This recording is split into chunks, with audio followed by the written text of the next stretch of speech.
Hey RT students, on this week's Fast 5, we're going to talk about words that don't really match the anatomy and physiology, specifically the difference between mucus and sputum and secretions, because there is some confusion about where things happen that cause students sometimes to get a little bit confused about disease processes. Okay, so let's just start by defining some things, okay? So if we can define it and know where these things happen in the lung, we can more appropriately understand the disease process. So, for example, mucus.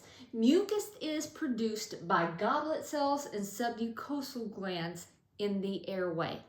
Okay, let me say this a little bit differently. Mucus can only come from the airways. It cannot come from alveoli, okay? Second, when we say sputum, sputum is mucus that has been coughed up, okay? So we're talking, when we say sputum, we really are referring to what is produced in the airway.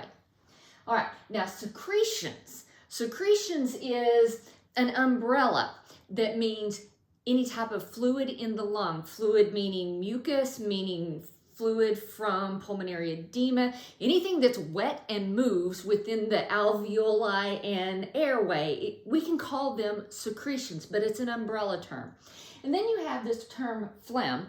Number one, we shouldn't be using it in our charting system at all. It is a non-medical term. It's a layman's term. Now, your patients understand it, but that's not something that we as respiratory therapists with other healthcare personnel, we shouldn't use this term. So we should be using mucus when it's mucus, sputum when we're talking about coughing it up and out, and secretions any other time. All right, so let's look at our anatomy just really quickly. If we think about the lungs, meaning that I really want to talk the airway, the mainstem bronchus, the bronchioles, and then the alveoli. Those goblet cells and submucosal glands, they happen in the large airways. The large airway split, they're still there, okay? The bronchioles have them, but the further down you get in the airway, the fewer mucus glands and submucosal glands that you have, okay? So as we start getting into the periphery of the lung, we have less mucus being produced. As a matter of fact, when we take a snippet of the alveolar area, do you see these airways that are leading into the alveoli? Those are the terminal bronchioles. They do not have those goblet cells and submucosal glands, okay? So the terminal bronchioles do not produce mucus, and the alveoli do not produce mucus. All right, so let's just talk about mucus. Mucus is produced by airway disorders. So you know, you've learned CBABE, okay? So cystic fibrosis, bronchiectasis, asthma, and chronic bronchitis. Those 4 disorders will produce mucus because one of the problems is the mucosal glands, okay? Emphysema by itself does not produce mucus, all right? Now, we can also get mucus when there is an inflammatory response to something like an infection. So a person having a pneumonia can trigger an inflammatory response, and the mucus glands will secrete more mucus.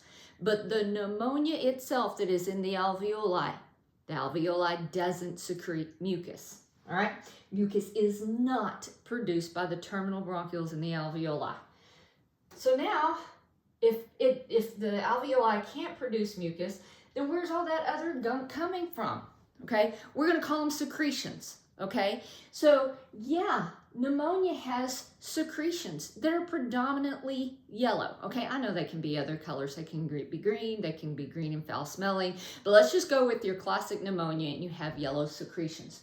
All right, the consolidation that happens in the alveoli is a result of macrophages coming into the alveoli and engulfing the bacteria or whatever's causing it. So there's a lot of macrophages, there's a lot of fluid, there's a lot of cellular debris. I just like to think about it as being pus, okay? And the alveoli become overwhelmed with that. Now, a lot of it will reabsorb in the healing stage, but some of it will work its way out to the terminal bronchioles and into the rest of the airway, where the cilia will sweep it and the patient will eventually cough it out. Again, it's not mucus. Pulmonary edema. Now, these are pink or white frothy secretions, all right? So that's fluid from the capillary bed that overwhelms the lymphatic system, and that fluid eventually gets in the alveoli. The alveoli fill with that fluid, and eventually that fluid spills into the airway where the cilia starts sweeping it, okay? But we're calling those secretions, not mucus. And then somebody asked me one time, okay, well, how can ARDS produce mucus?